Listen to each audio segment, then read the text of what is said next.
सभी देवों में प्रथम पूज्य भगवान गणेश को समर्पित सकट चौथ, जिसे तिलकुटा या फिर माघी चौथ के नाम से भी जाना जाता है, यह व्रत संतान की उन्नति, लंबी उम्र और अच्छे स्वास्थ्य के लिए रखा जाता है।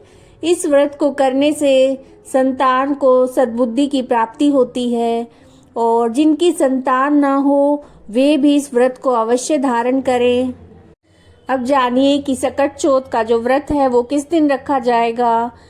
तो जो चतुर्थी तिथि है वो 17 जनवरी को सुबह 4:06 से शुरू हो रही है और 18 जनवरी को 5:30 पर ये समाप्त हो रही है।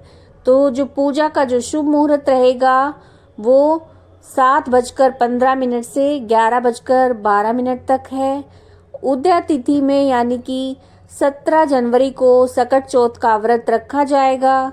इस दिन और भी कई शुभ योग बन रहे हैं, जिससे इस व्रत का महत्व और भी ज़्यादा बढ़ जाता है। इस दिन जो चंद्रमा के दर्शन है उसका समय रहेगा, यानी कि चंद्रमा निकलने का जो समय है वो 9:09 है।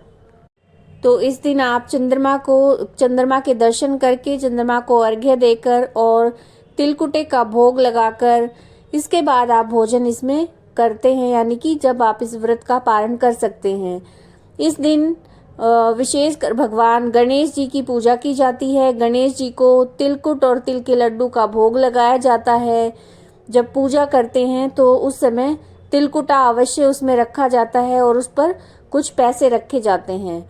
अब घर की जब आप और इसके बाद सकट चौथ की जो कथा है वो सुननी चाहिए और विनायक जी की कहानी सुननी चाहिए।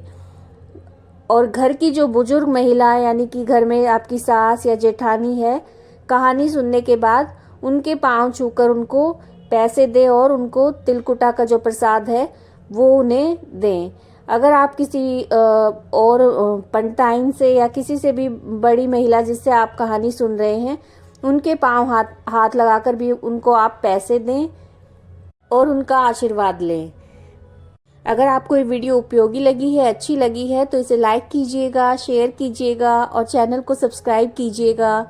गणपति महाराज सब पर कृपा करें। जय श्री कृष्ण।